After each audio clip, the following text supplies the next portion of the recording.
Hi, everybody, and thank you for tuning in to another live stream on this channel. Now, as always, we begin with a sound check. I suppose that's how they always begin. Maybe I forgot to do it once or twice. As always, if I never have, let's begin with a quick sound check to see if you guys can hear me. And to prove to you that I've got my eye on the chat. Boy, this is a wicked delay. Hey there, Aldrad with the hat on? Alex says it sounds good. Sup, F54. That's going to take too long to say. Hey, Jack. The mic is working. Check, check. Nick D really likes this channel. Well, I like you, Nick D. So there's that. We're even now. Thank you all for tuning in. Thank you. I questioned last time on the last stream whether or not the phrase or the term tuning in applies to live streams. They've used it in radio. They've used it in television. I don't know if it's used in live streaming. If it isn't, though, and there's nothing wrong with it, then I'm the first. And though you can't see it, I'm giving myself a pat on the back. Well, if you are tuned in, and you are, then hopefully you have seen down in the description of this video, of this stream, that that the latest video produced for this channel will be played during this stream. And for those of you who, if this is your first time tuning into a live stream on this channel, this is common practice. Whenever a video is completed, it is a stream. That typically live streams happen on this channel every Sunday around this time. And during the streams, if the latest video is completed, it's played, and then we talk about it afterwards.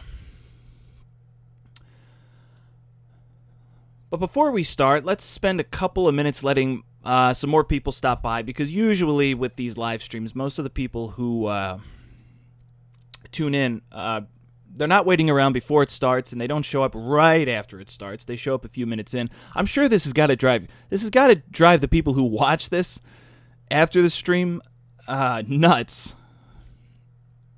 because anyone who watches this stream after it is streamed doesn't have to worry about this, but they can also fast forward, so there's that. James says, okay, that's your business, man. I can't guarantee I'm going to hold it for... that was the wrong figure of speech. I can't guarantee that we're going to wait for 3 minutes. But you do what you have to do, and the rest of us will do the same. Oh, you got to be kidding me. Someone with no name just gave $99.99 in the super chat. Whoever you are, that's very kind, but I would like to believe there's such a thing as too kind. That's too kind. I don't know. I don't know of any YouTuber who's worthy of that, regardless of how much you like. And who are you? What is your name? It's just you. I love your I love your profile picture. Where does anyone get off spending that kind of money on a YouTuber? Look, I wish I could thank you by name. I wish I could say thank you your name. I can't even do that. Oh my goodness. I haven't even read this thing yet. I've fallen in love with your channel the past few weeks. You analyze complex problems in such an objective way, and the presentation is incredible. Keep it up. I'm really disgruntled that I don't know what your name is. I don't even have a nickname to properly address you by. Whoever you are. And why ever you did that, thank you. Thank you. I don't know what the hell else to say. I can never think of anything original to say when it comes to compliments, but this one was a home run, man. Thank you. I hope I never let you down. And your name is Ian. There you are. Ian. Now you have to explain to me why your name is not presented on in the stream. You don't really have to explain that. I'm just kind of curious. Thank you, Ian. Thank you. I know this is going to sound a little self-centered, but boy, am I glad you found this channel in the last few weeks. I'm glad you enjoy it. This is not going to surprise anyone to hear me say that I enjoy making this content, so if to anyone who enjoys watching it, I'm glad. Boy, do you got some disposable income. Good God. That was too much, Ian. Don't do that again. Thank you, but do not do that again. Oh, now what the hell is this? Someone named Steven just gave $50. This is getting out of hand. Stephen Goodrich, who's saying it ain't $99, but thanks for taking a non-biased look into these issues. Guys, this is too much. You're welcome. And I thank you for the contributions in the super chat. That's too much. I don't know how to properly respond to that. I don't know how to respond to it when it's $20. Steven, Ian, thank you guys. Thank you. I'll say the same thing to you, Steven, that I said to Ian. I hope I never let you down. Oh, James is back. And and according to James, Ian's profile name is Morse code for 2 question marks. Really? Hey, James, how neat is it that you knew that? I've never met anyone who knew Morse code. Until today. Yeah, I'm just going to say it again. Ian and Steven, thank you guys. Please do not be that generous again. That's borderline obnoxious. Nevertheless, I thank you. I thank you. Jeez, how do you follow that up? I mean, with a brand new video, perhaps, I guess, but I don't know if that'll do. Well, it's gonna have to. It's just gonna have to. This stream is already 6.5 minutes old. James. Oh, James, you were wrong. It's 2 R's. Okay.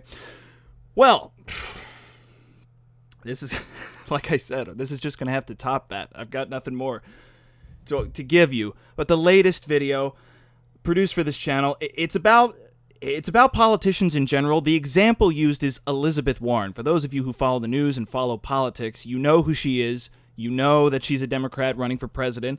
She's the example used in this latest video, the focus, but really this video is about politicians in general. Dodging certain questions, avoiding certain terms, presumably to make it harder for their political opponents to demonize them. So that's the focus of the video. And, Ian, there you are again. Ian says, I want to support people who produce meaningful and excellent content. Thank you. Stop it, Ian. Stop. You're going to make me blush. Thank you, Ian. And you're welcome. Since you thanked me, you're welcome. And I thank you, too, for, I thank you for supporting what you think is good content. You see, what did I tell you? I can never think of anything original to say when it comes to compliments. You're welcome, Ian. Thank you. James, again, you Googled it incorrectly. Well, that's okay. It's not important to know. Ian, if you would like to tell us what on earth the name you're going with on Google means, you can. And if not, then we can just scratch our heads for all time. It's time for the video to begin. Now, those of you who have been here on live streams before, you understand that when this video is over, we will discuss it. We will argue over it. That is, if anyone disagrees with it or anything that was any of the points that were made in it. So, with all that said, more than once, here is the latest video produced for this channel. I'll see you on the other side for a discussion about it. Enjoy. Will you raise taxes on the middle class to pay for Medicare for all? Yes or no? So I have made clear what my principles are here, and that is costs will go up for the wealthy and for big corporations, and for hardworking middle-class families, costs will go down. Anyone running for president of the United States has to be careful about what they say if they're going to win. Or do they? Maybe not. Who knows? It's a good question. Whoever the hell bought this mic system, don't pay the son of a to put it in, I'll tell you.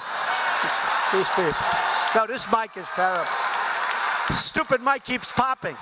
One of the Democratic candidates in the 2020 presidential race is Senator Elizabeth Warren. She's proposed a healthcare plan known as Medicare for All, and one of the things that this plan plausibly entails is a higher tax rate on the middle class. And yet, when asked if middle class taxes will go up, Senator Warren does not answer yes or no. Costs are going to go up for the wealthy. They're going to go up for big corporations. They will not go up for middle-class families, and I will not sign a bill into law that raises their costs. Now the question is, why? Why won't Warren give this question a straight answer? Well, raising taxes has always been a third rail in politics. It's an unwritten rule that says you should never tell the public that you want to raise their taxes. They'll never vote for you, presumably. That's why we get this answer instead. Costs will go up for the wealthy, they will go up for big corporations, and for middle-class families, they will go down. What Warren explains with this answer is that if you're in the middle class, your taxes will go up, but not by as much as you're currently paying for health insurance. Therefore, ultimately, you are paying less for your health care, hence the costs will go down line. The argument for this is that if Warren simply said that middle-class taxes will go up on the record, on camera, that footage would be ripped out of context and used in political ads against her. So you see, it's a matter of strategy. Don't do something that will make it easier for your opponent to defeat you. It's just plain common sense politics. Or is it? Here we go again, questioning something that has been considered a given for a long time. Is this necessary? Do you really have to avoid mentioning the raising of taxes at all costs? Oh God, that was bad. I think you are very blunt and brutally honest, almost to the point where it's shocking to see a politician say, yes, this is going to make your taxes go up, but in the big picture, I think that it will make it cost you less. If somebody who is self-employed today is paying $15,000, $20,000 a year in premiums and out-of-pocket expenses, that's all gone. Well, they may pay $7,000 or $8,000 more in taxes. They're $12,000 to the good. We know that this question can be given a straight answer, so the argument at hand is over whether or not it's a good idea.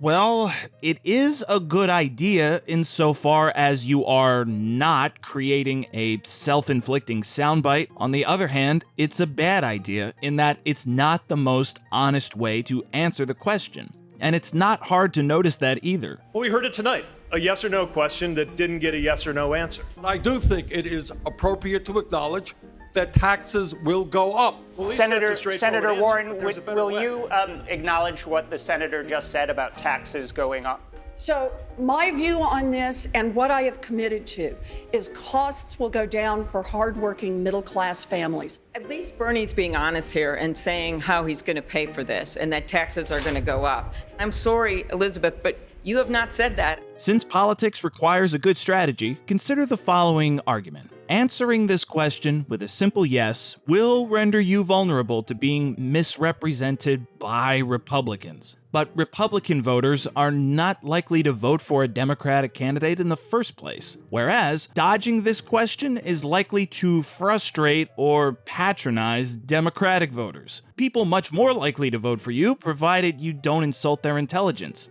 It's not ironclad truth, it's just an argument. What do you think? Do you agree with this argument? Or do you think that politicians, in general, are right to avoid straight answers, if only it makes it harder for the other party to demonize them? Make your arguments known in the comments, and thanks for watching, as always.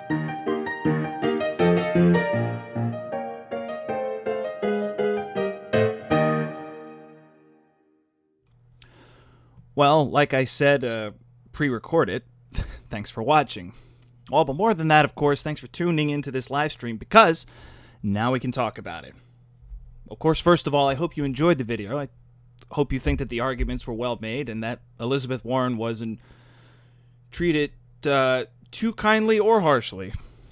Because, as I said before the video started, she is just an example of a much larger phenomenon, that being politicians avoiding saying certain terms, certain sentences, or advocating for certain actions, presumably to make it harder for their political opponents to demonize them.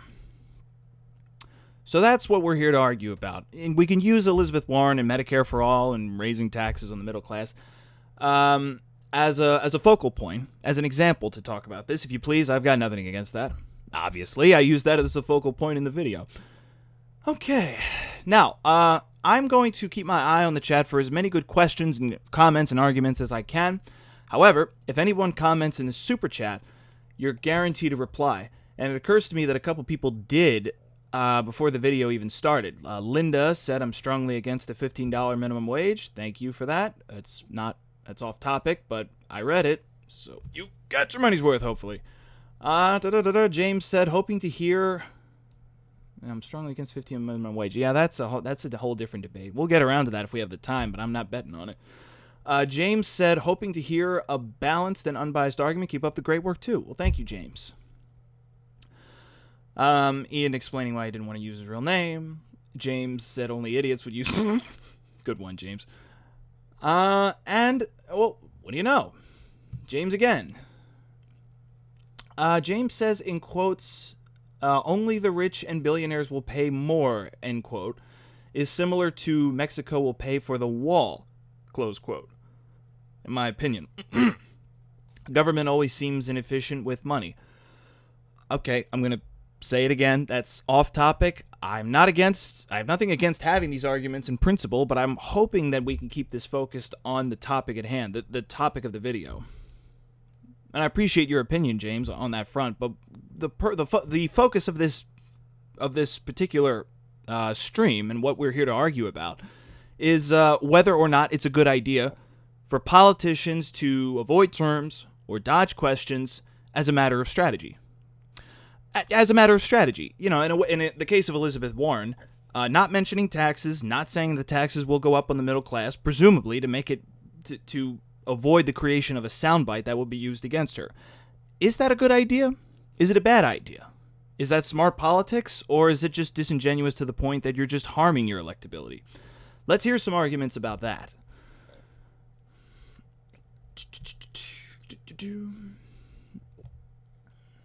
Okay, now here's a comment from oh boy, Angkazar I don't know how to pronounce that. Something warrior, who argues, I think there's value in trying to appeal to Republican voters, since in the end, she's trying to be elected by a country, not a party. However, they go on to say, I'd still prefer a straight answer. Well, yeah, I think it's fair to assume that we would all prefer a straight answer personally. Of course, but I see your point. Something warrior. I see. She is. You're right. The president does have to be elected by the country, not just their party. However, and I'm to repeat a point that was made in the video. I know this sounds kind of cynical. I realize that. I know it sounds kind of cynical to say this, but Republican voters are unlikely to vote for a Democrat in the first place. Say for the sake of argument, Elizabeth Warren makes it she gets the nomination. Suppose she gets into the general election, goes up against Trump. She will need to flip some people who ordinarily vote for the other party.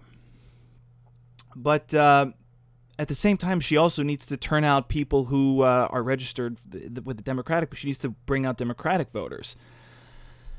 And I don't know. I'm not. Nobody knows. I'm admitting that I don't know what nobody knows. No one really knows which strategy is guaranteed to win. Is it better to try to win as a Democrat? Is it better in a general election?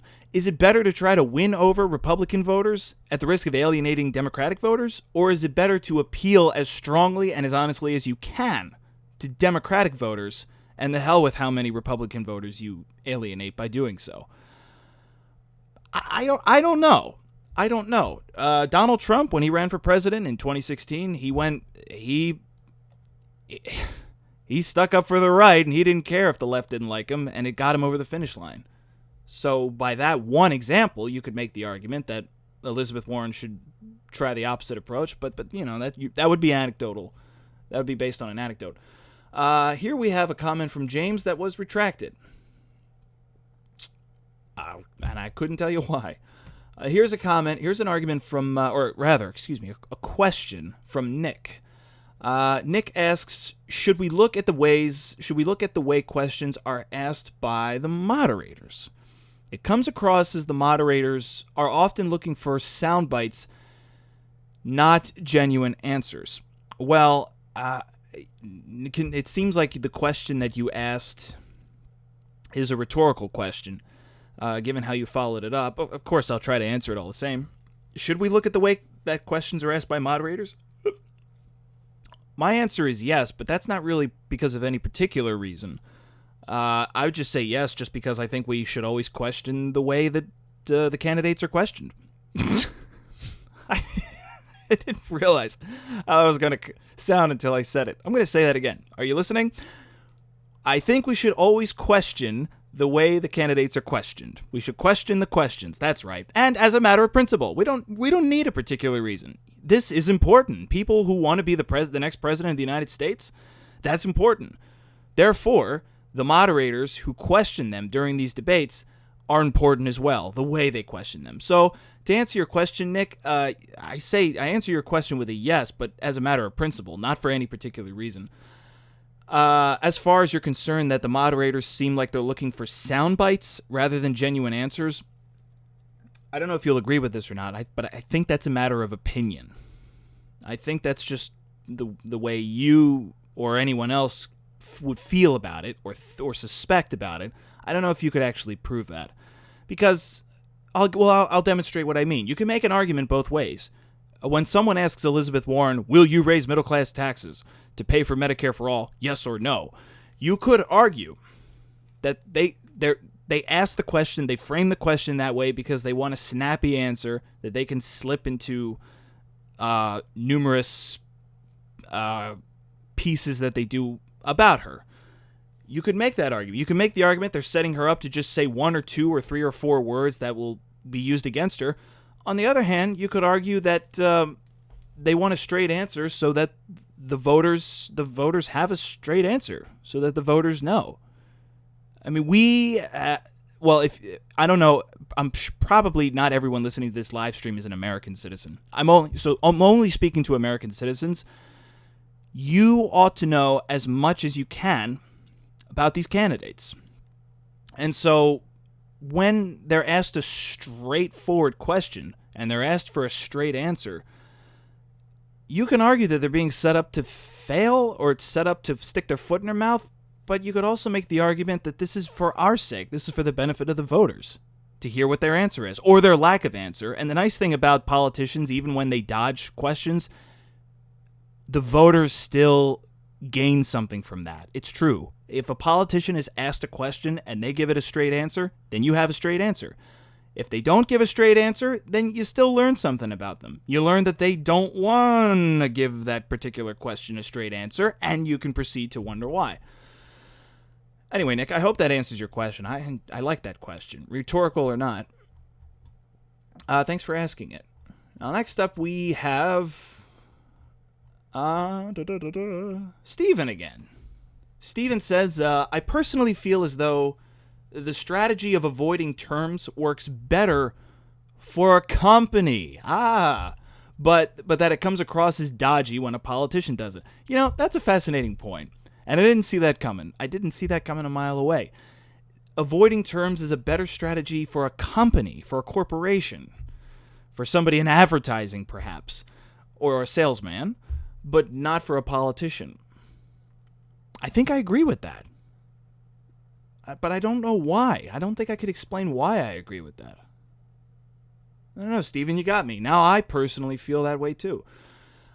Here's a comment from Donnie. Donnie says, I believe it's more about the independent voter. After all the Democrats... I think there was supposed to be some punctuation in there somewhere to guide me. And it wasn't. I believe it's more about the independent voter. After all, the Democrats will be guaranteed to vote for any Democratic nominee. Will they?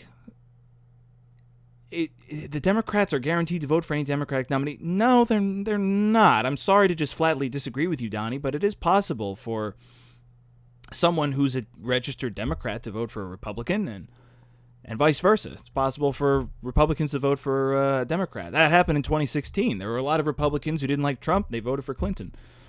Who knows? Maybe some registered Democrats will vote for Trump in 2020. That no one's vote is guaranteed. No one's vote. But this is kind of beside your point. Your point was that it's more about the independent voter, and I do appreciate that point of view. The idea there is that most people, not all of them, but most people who are registered Democrat or registered Republican are locked in. If someone is firmly on the left or firmly on the right, it's not likely that they're going to move. It's all the people who are between them, who are kind of, fence sitters, who are sitting around thinking, I don't know, I don't really follow this stuff. I could vote one way or the other. We'll see when the time comes.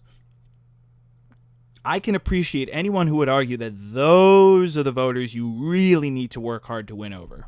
Because if most of the people who are always vote Republican will vote Republican, and if most of the people who always vote Democrat, then it's those in the middle who can change their mind, who may flip back and forth from election to election. So if that was your main point, Donnie, I agree with it. I think it's a good point. But I do disagree with the claim that any votes that Democratic voters will vote Democrat guaranteed and vice versa. It's not guaranteed. You never know. There's 1,001 factors that bounce around in people's minds when they go into a voting booth. Hey, Ian. It's Ian again. Ian argues here the intention is to avoid any sound clip being used against them, but couldn't the sound clip of them dodging the question be just as damaging? That is a good question, and then the reason why it's a good question is because it is the crux of this entire debate. Could a clip or a soundbite of a politician dodging a question be just as damaging? Now, I hope this doesn't sound like a dodge in and of itself, because I really don't think it is. It does depend on the question, and it depends on, it depends even more on the way in which it was dodged.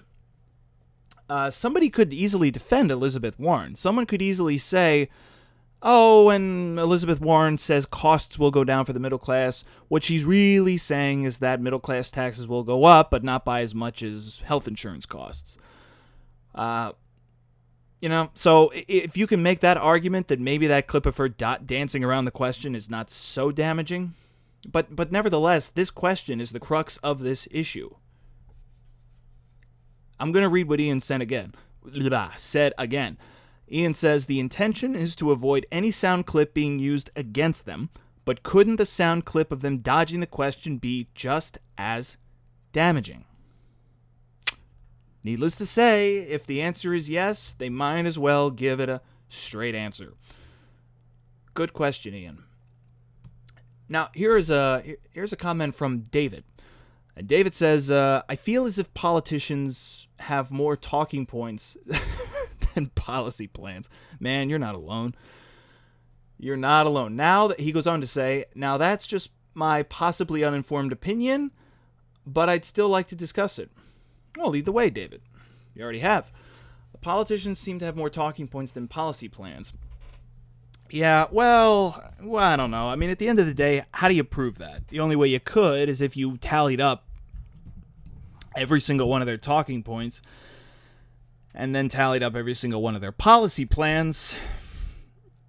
And even if you were able to demonstrate empirically that they had more of one than the other, then what? I don't really think that that's something you need to prove.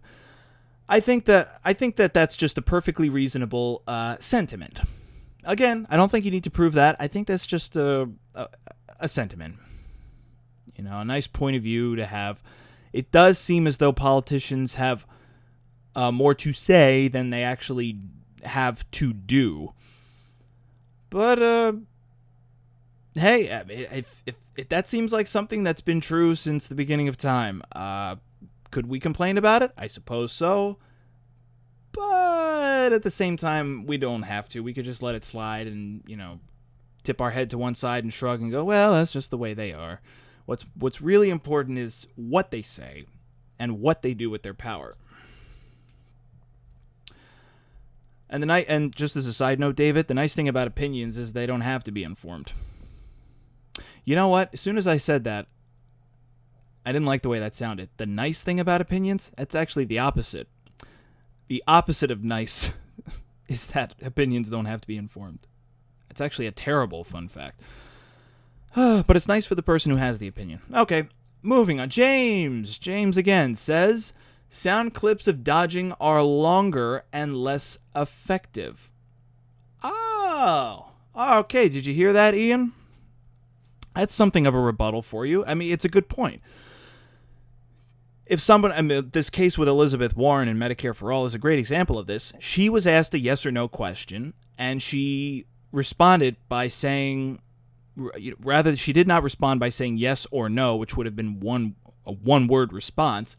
She responded with 10 or 20 or 30 words. So James makes a good point here. If you do dodge a question, if you're a politician, if you're a presidential candidate, and you're asked a simple yes or no question, and you do not answer yes or no, then you are taking the wind out of the sails of the soundbite you're creating by droning on and on and on and on and on. If instead of saying yes or no, you go, well, let me just say again that I believe and always have that I think what we need to do and what would be best for the American people is blah, blah, blah, blah, blah, blah. You can't play all of that in less than 5, 6, 7 seconds. You can't. I mean, you could try by speeding up the footage, but by that point, you wouldn't understand what was being said at all. That's a good point, James. That's a good point, and that's a good response to the argument that the question that Ian asked. If you dodge a question, you can blabber on and on and on for a long period of time, and in a way in which you have to play the entire answer for it to be coherent, and playing the entire answer would just take too long. Good point. Now we have a comment from Scrumptious. If you're wondering why I did that, there's 3 S's at the end, as opposed to 1. And, excuse me. And Scrumptious says, dodging is an art. Some people just can't do it. Yeah, well, of course, some people can't dodge, but I don't know, Scrumptious. It seems like when it comes to politicians, they all can. I'm sure they all can. I'm also sure that some of them deliberately don't. But I'll bet they all can. I don't think they would have gotten that far if they couldn't. Dodging is an art. Yeah, you said it. Now here we have another comment from James, who says, in quotes, if you can dodge a wrench, you can dodge a question. But that's good, James. Why didn't I think of that? If you can dodge a wrench, you can dodge a question. Now here's a question from Victor. And Victor asks, or begins by saying, as a big aside, it's great to support informed public discourse. Hear, hear. Have you considered making a subreddit or other open forum to extend the dialogue? Well, that's a good question, Victor, because there's a good answer. There are 2, not 1, but 2 fans of this channel who are working currently, as we speak, as I speak, working, and that's appropriate because they're working on a Discord server where more than one person can speak. It's not, from what I understand about Discord, and it's not everything, it's unlike the live streams on this channel where just the one person speaks and the rest of you just type. Apparently on Discord, multiple people can have real-time conversations. I've never used Discord. I don't have a Discord account. Between you and I, my hands are already full. The responsibilities I already have managing this channel by myself are already enough where I don't think I have the time or the energy to manage a Discord. But there are a couple of fans who are starting a fan-created and fan-managed Discord server. And if you're wondering when that's going to be finished and how to find it, believe you me, I will let you know. When it is up and running, it will be promoted. I will promote it on the channel and on the Twitter account, the Facebook page. You'll hear about it from me. It just won't be created or managed by me. As for the subreddit, again, I don't have a Reddit account. From what I understand, you can't just make a subreddit. You have to have had an account and you have used it for a long time. You can't just make a brand new Reddit account and make a subreddit. So if there was ever going to be a subreddit for this channel, it'd have to be fan created as well. That being said, I'm not against any of it, and I even hope that it happens. Because what did you say, Victor? Extend the dialogue? Yeah, I'm all in favor of that. I mean, personally, I don't think I'm doing anything extraordinary with this channel. I'm just touching on topics that are already being discussed. Hopefully, for my part, what I try to do is to try to improve upon the discussion, to improve upon a particular debate or subject, so that people who talk about it so that people can have more productive, focused discussions about them. So that's what I try to accomplish with this channel. I try to improve dialogue, but I'm not creating anything. I'm not discovering any brand new argument or topic or controversy we don't already know about. So by all means, continue arguing about this stuff. In the aftermath of one of the videos on this channel, on Reddit or on Discord, I'm all for it. Stephen Goodrich says or asks, is there any context where getting called out for dodging a question could be seen as a positive?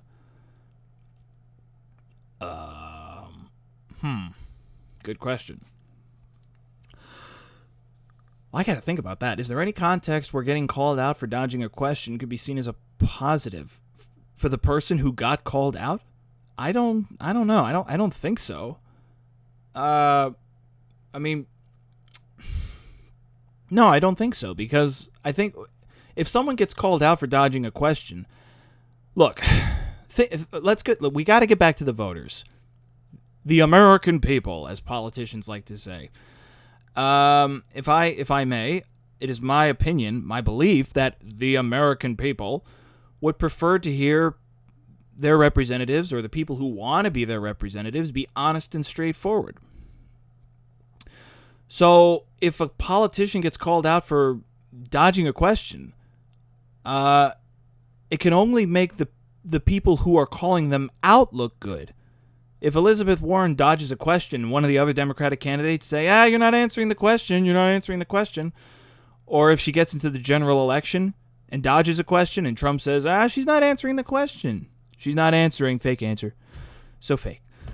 I don't think there is any context where there could possibly, anytime a politician calls out another politician for being dishonest, it's hypocritical, but it still makes them look good. It still makes the person calling out dishonesty look good, at least compared to the person who's getting called out. So, Stephen, I do wonder if there is any context where it could be a positive, but I can't think of one. So I'm going to say no. But if anyone else can think of a context in which it could be there could be an upside, I would love to hear that, because like I said, I can't think of one. Ian again. Let's see here. Now, Ian, it looks like you're picking up on the point you made before, or the question you asked before, about wouldn't a soundbite of a politician dodging a question be just as damaging as them giving it a straight answer? Coming off that point, you now argue, but the clip doesn't necessarily need to be shown in full. What may carry more weight is the headline. Warren, and he puts in quotations, a hypothetical headline, Warren boggles simple healthcare question. Well, now that's a different story. See, before you were mentioning sound bites, but a headline is something else, and it could be just as effective, if not more effective, because a headline can be printed. You don't need electricity to read ink on paper. Warren boggles simple healthcare question. Yeah. Well, Ian, I can see just as I could the first time you made your point. I still see it. I still see your point. It could be just as damaging, if not more damaging, for a candidate, for a president, or for anyone really, any politician, to dodge a question, as opposed to giving it a straight answer. Because if they do dodge it, not only can the footage of them dodging it be played, a piece of it, presumably. Not the whole thing if they ramble on and on, but you could also put a headline up that says they didn't answer the question. And also to keep that point going, Ian, when you say the clip doesn't need to be shown in full, if I understand that point, you could just simply play the first part of the dodge. You could play the clip of the question being asked Will you raise middle-class taxes to pay for Medicare for all? Yes or no? And you probably could get away with just playing the beginning of the answer where she goes, so my view is blah, blah, blah, blah, blah, and then just cut it off there before she gets to the end. And that would be good enough to show that she'd answer the question. Now, if you did that, you would probably hear it from Elizabeth Warren and her supporters that was unfair, to cut her answer up, to not play the whole thing. How do you know she didn't say yes or no at the end of that long-winded answer? So you wouldn't get away scot-free, but it's a good point, Ian. It's a good point.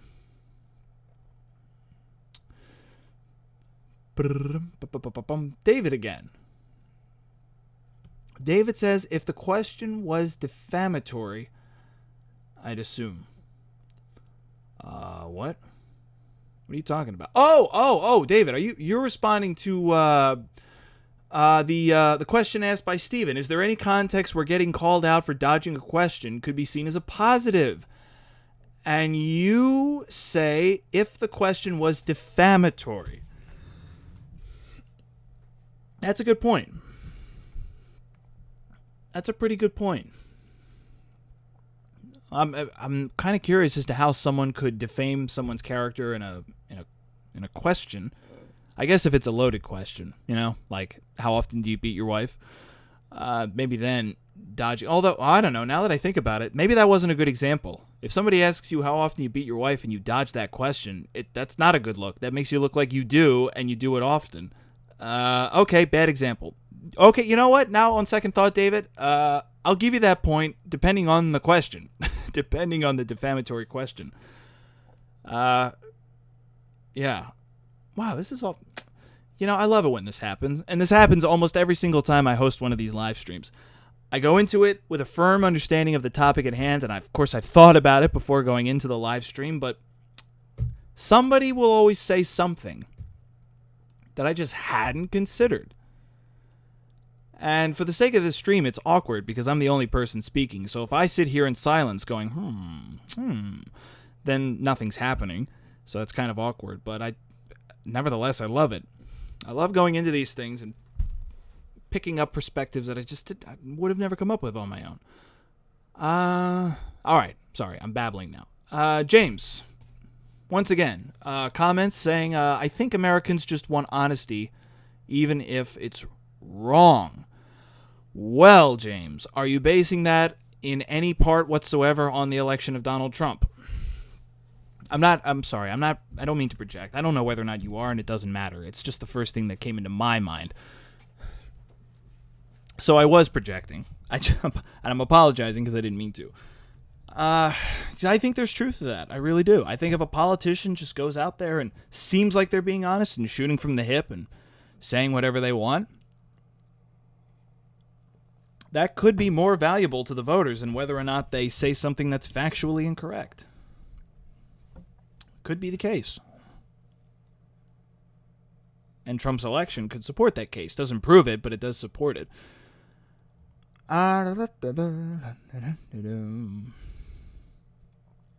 Here's another question from Nick. Excuse me. Nick asks, in your opinion, which Democratic candidate has the best shot debating Trump one-on-one without looking, quote-unquote, weak?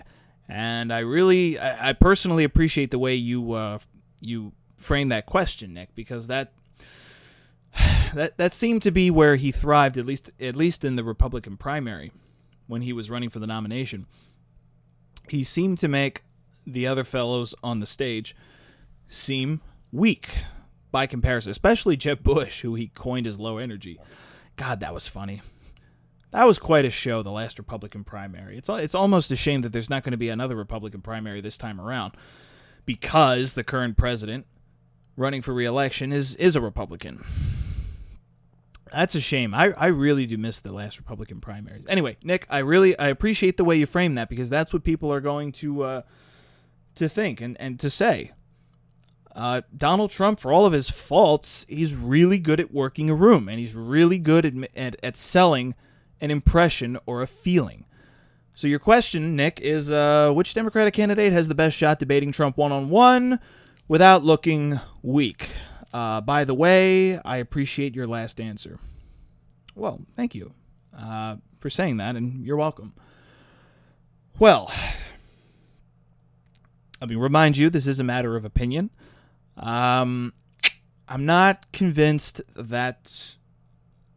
I would like to say Joe Biden, because in the past he's demonstrated excellent debating skills. I'm thinking back to the 2012 election when Barack Obama was running for re-election, and Joe Biden and Mitt Romney's VP choice was Paul Ryan. And I don't know if any of you guys watched it and remember, or if you never saw it at all, but go back if you can and find clips of Joe Biden debating Paul Ryan in 2012. He was excellent. He was sharp as a tack. 6-7 years later, Joe Biden gets 7 years older. One of his children dies. I don't know exactly what. It might not be anything in particular, but the man just doesn't seem as mentally sharp as he once was.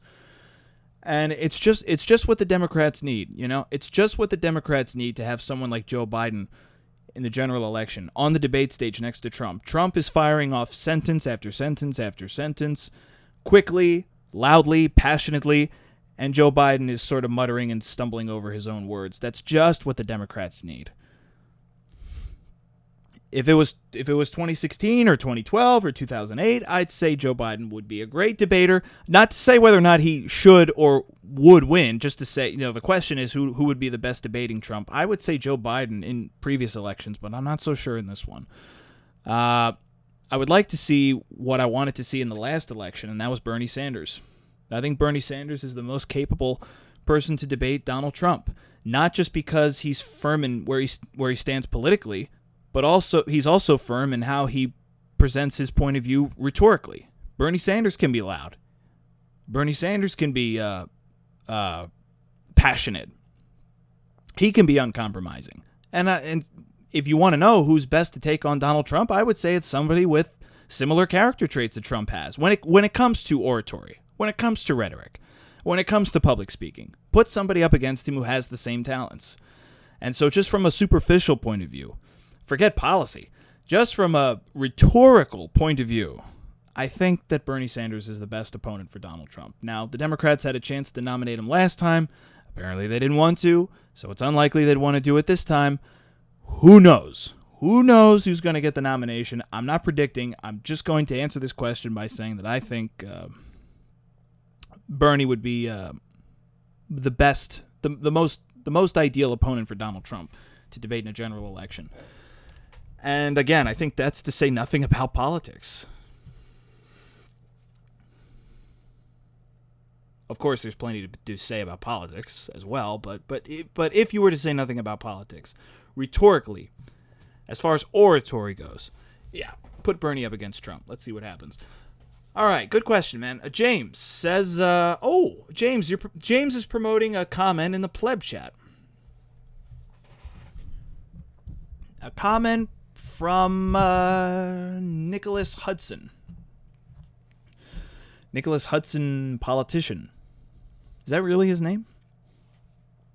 Excuse me.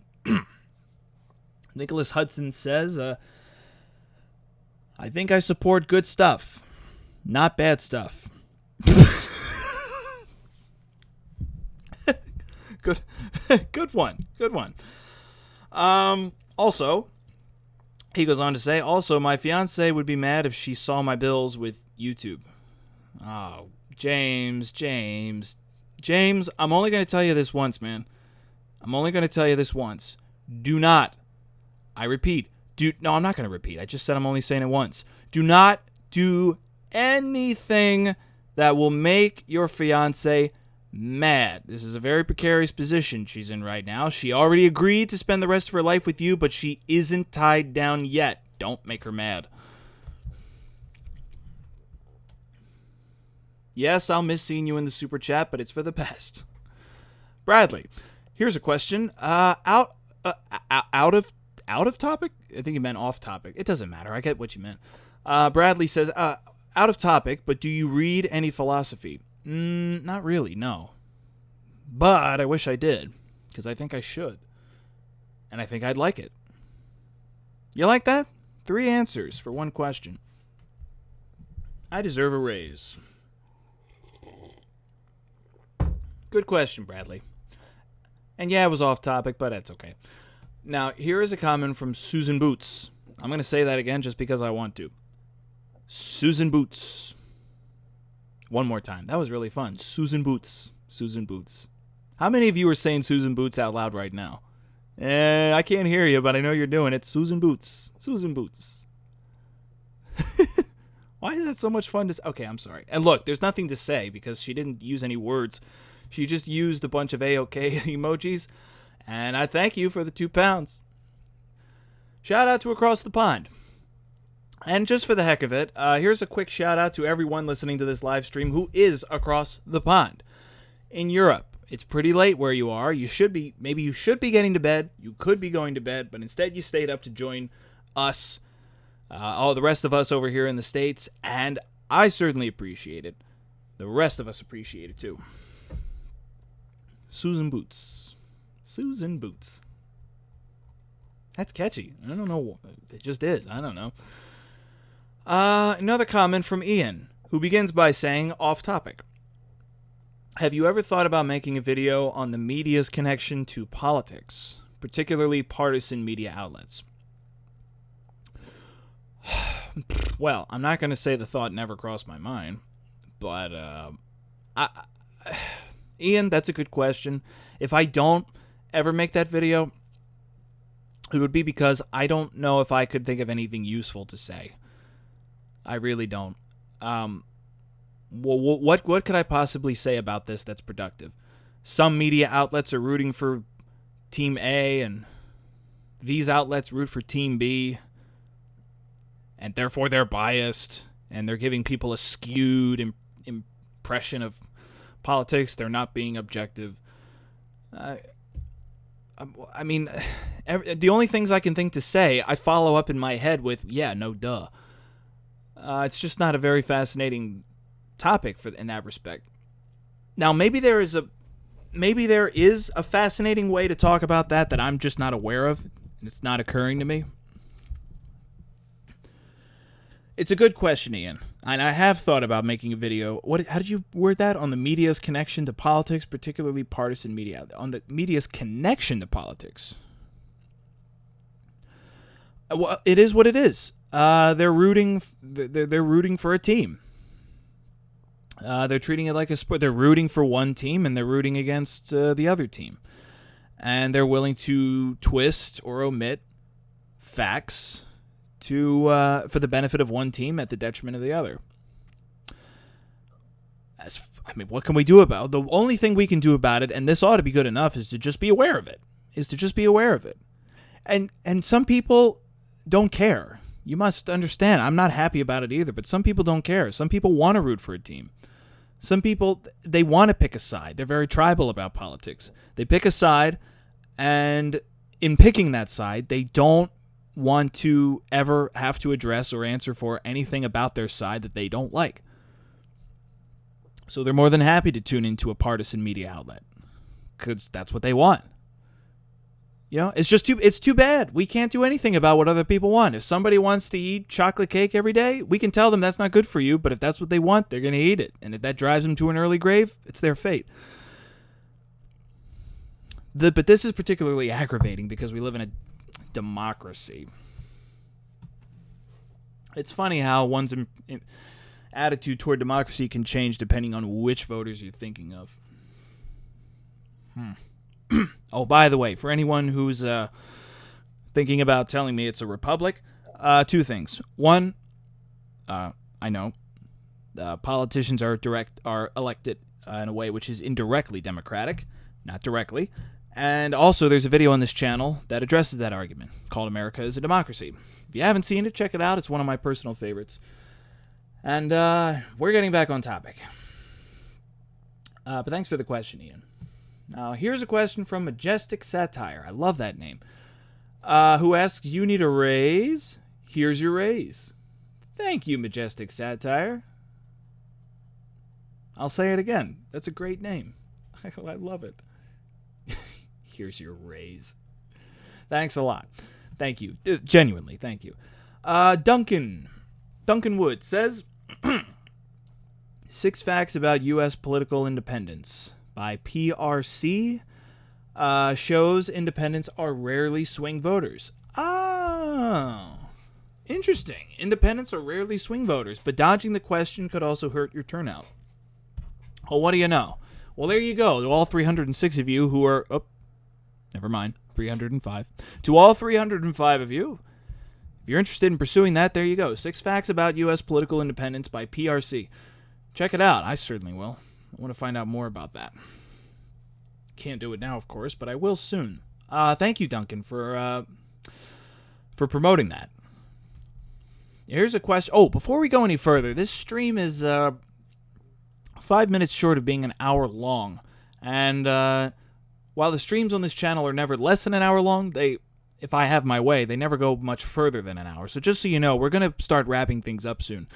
Even though I'm enjoying this, because after every one of these public live streams, there is a members-only live stream. Where are my members? Susan Boots is one of them. That's right. For those of you who are a member of this channel, at the desk level or higher, you have access to members-only live streams. And a lot of you have already participated in this, so you know the drill. After this stream, go to the community tab.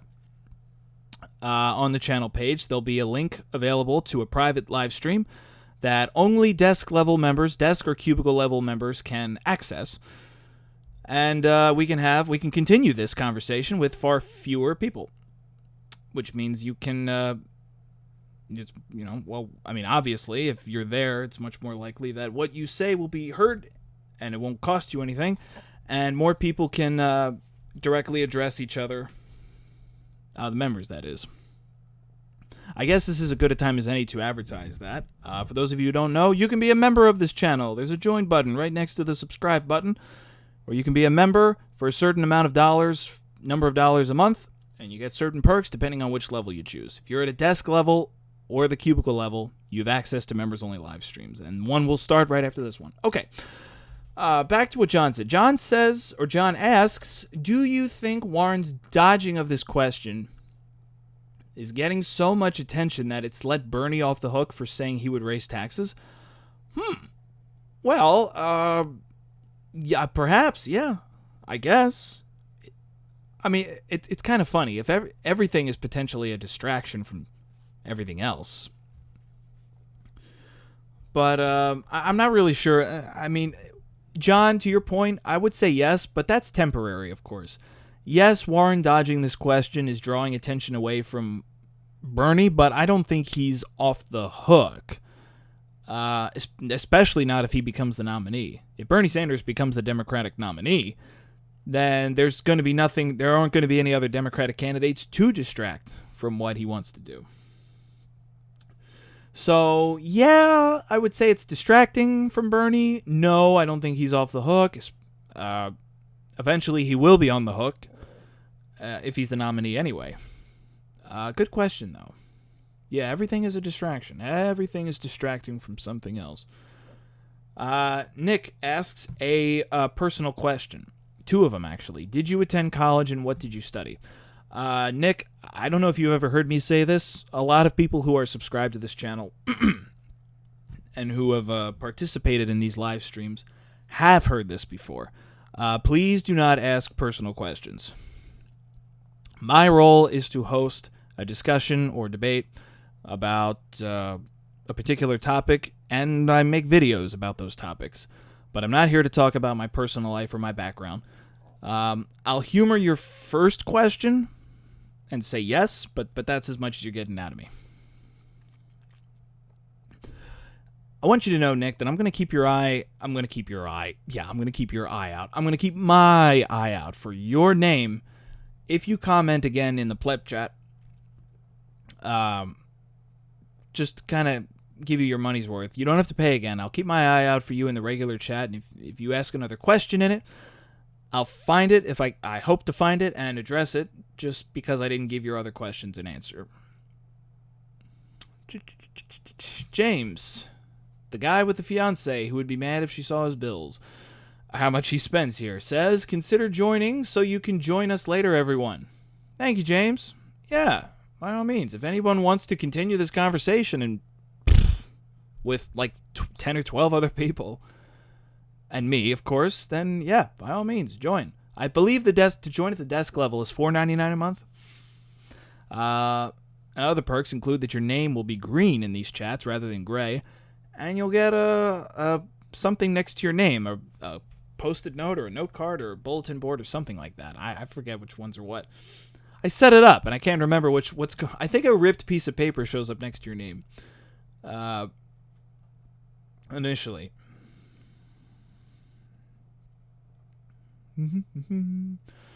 And James, you said something else, and you added yourself. Smart ass. Don't forget low latency mode. All right, James, you're right. I know. That's an inside joke. He's told me to do that so many times, and I've never have yet. Steven has a question. Off topic. But Steven asks, I'm always looking for new content. Any smaller channels / podcasts / radio shows I should check out? Well, that's a good question. Let me think. Channels that are smaller than this one, with fewer subscribers. I don't know. I'm always hesitant about promoting other channels because if one of you goes to that channel and you find it to be subpar, you might think it reflects poorly on me. I'll tell you what. I'll think of one channel that I think deserves some promotion. It's a channel called Question Time. That channel addresses a lot of politics, and as you might have guessed, mostly politics, if not all politics. And from what I've gathered, or what you can gather from the title, most, if not all, of the content focuses on questions that were asked and the answers that were given, which is obviously the focus of this channel, of one of the formats of this channel, the Questions and Answers series, of which this latest video was an episode of. So, check out that channel. If I'm not mistaken, they have fewer subscribers than this one. Yeah, by a mile. So there you go. I hope you like. I've only watched like 2 or 3 videos on that channel, but I like it. There's something of value in it for me. So if it works for me, hopefully it works for you. James is promoting a comment from Sahin. I have no idea how to say that. That person says, is ranked choice voting a good idea for the U.S.? I think so. That'd be a good topic for a video. And I have all of 2020 to make it. Thanks for putting that back on my radar. I've been wanting to... CGP Grey, I wonder if any of you don't know who that is. CGP Grey made a video, multiple videos about different ways of voting, and that was one of them. I don't think I can do a better job than he did, but I can try, and I think I just might. Thanks for promoting that comment, James. King Wilson! King Wilson! Oh, hail the king! Oh, anyone who has participated in one of these live streams in the last 2 or 3 months will have no idea who this guy is. But anyone who's been tuned into these streams before that, they know who this guy is. King Wilson, where have you been? Where have you been? King Wilson says, hey, CA, it's been a while. You mostly stream on Sunday, and I'm really busy on most Sundays. Oh, now I know that. But he goes on to say, but I just wanted to drop in and say hi after so long. GTG. Gotta go? Never saw that before. Gotta go, I guess. Take care. Oh, King Wilson. Man, yeah, the streams are hosted on Sundays. It seems like a good day to do it because most people are free. Not you, not King Wilson. King Wilson's busy on most Sundays. Darn it. And James, I'm presuming that cute little blushing fox is a response to King Wilson.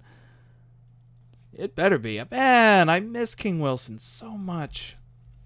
James, before you became a frequent on this channel's live streams, King Wilson was the one who was dropping dollar after dollar in the super chat.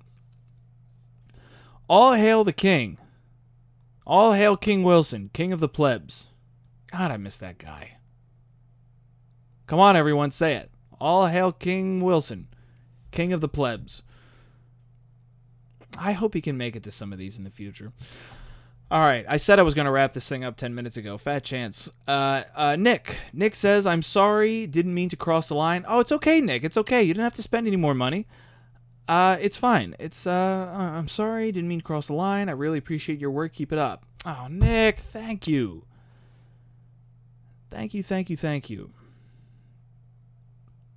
I don't know what else to say. All right. This stream has been going now for an hour and 4 minutes. This channel has been going for 4 years. This stream has been going now for an hour and 4, or make it 5 minutes now. It's time to wrap this up and wind it down, but not in that order, obviously, to get the members-only stream going. We have one more comment left in the super chat from Ickman 3000, who says, I missed the presentation and I'm meeting a teacher tomorrow. A friend told them I was somewhere important. How can I use doublespeak and the follow-up comebacks to her critique? What? What are you talking about? I missed a presentation and I'm meeting a teacher. Okay, first of all, this clearly has nothing to do with the topic of this stream. You're asking me to help you with some personal issue you have. I missed a presentation and I'm meeting a teacher tomorrow. Friend told them that I was somewhere important. So, how can I use doublespeak and the follow-up comebacks to her critique? To her critique? What do you mean critique? She's just going to ask you where the hell you were. And you're either going to tell her the truth or you won't. I'm not going to help you with doublespeak. Why would I do that? I'm not going to help you lie to anyone. Tell the truth, man. Or not, but if you're not going to tell the truth, you're going to do it without my help. Why did you have to ask for this in the super chat? You spent your hard-earned money to hear me say I'm not going to help you, but I'm not. I'm not going to help you lie. Well, I gave you my advice, Ekman 3000. Tell the truth. Well, here I am saying tell the truth, not knowing what the consequences will be if you do tell the truth. Who is this friend that told your teacher you were somewhere important? Who is this friend that lied on your behalf? Look, personally, I think you should throw your friend under the bus. Tell your teacher, hey, I didn't tell my friend to tell you I was somewhere important. I was not, and I was going to tell you that in the first place. That's my best advice, man. Please just tell the truth. King Wilson, I miss you too, CA. I always watch the streams and the playlists after you put them there. I watch every video when I can. You are the best. King Wilson, I wish I could give you a hug. You're a real pal, man. King Wilson. All hail King Wilson. King of the... who's busy on most Sundays, unfortunately. Look, King Wilson, look, if you're usually busy on Sundays, then you're usually busy on Sundays. But at least you have the benefit now of knowing that that's when these streams always happen. They happen in the afternoon in North America and in the evening / night in Europe on Sundays. It's ironic that King Wilson used to make every single live stream when they happen randomly. I used to just host live streams out of the blue for no reason at any odd day or any odd hour, and King Wilson would always be there. But now that they happen at the same day at the same time, King Wilson can't make it. Darn. D-A-R-N. James says, I was pooping, it was important. In quotations. I don't know why he said that. I further do not know why he said it in quotations. Are you promoting the 55 other people in the pleb chat who are saying the same thing for reasons I don't understand? Is this a good note to end the chat on? The stream. I think it is. I mean, up until this point, we had a very bright, interesting, and well-measured discourse on whether or not politicians should dodge questions or not. And we are ending this live stream with all hail King Wilson and I was pooping. It doesn't get any better than that. Members, stick around. Go to the community tab and wait for a link to a private members-only live stream where we can continue this. For everyone else, I will say what I always say when these things wrap up. I hope you're doing well, and I hope that you continue doing well. And I thank you. I thank you for subscribing. I thank you for watching the videos on this channel. I thank you for stopping by and tuning into these live streams. And for those of you who commented in the super chat, I thank you for your disposable income. All this talk of supporting people that who you want to see continue making content, well, here I am, the guy on the other side being supported. I don't know how to properly thank you. I can say the words thank you, but it never feels like enough. Thank you, thank you, thank you. I hope you and everyone you know is doing well. And I hope to see all of you next week. Next Sunday, around approximately about the same time, to have another worthwhile discussion. I'm particularly looking forward to next Sundays. And by that time, you'll understand why. Oh, just before the stream ended, a new member, Alec Martinez, joined to the water cooler level. That's great. Thank you, Alec. If you did that to join in on the live stream, you're going to have to join at a higher level, just so you know. But regardless, thank you for joining the channel. Boy, you had good timing, man. If you had done that 10 seconds later, you'd have missed me. All right, members. Head over to the community tab to access the members-only live stream. And for everyone else, I'll say good evening and good night. Hope you have an awesome week. And I'll see you guys soon enough. Good night, everyone. Not everyone. Almost everyone. Good night.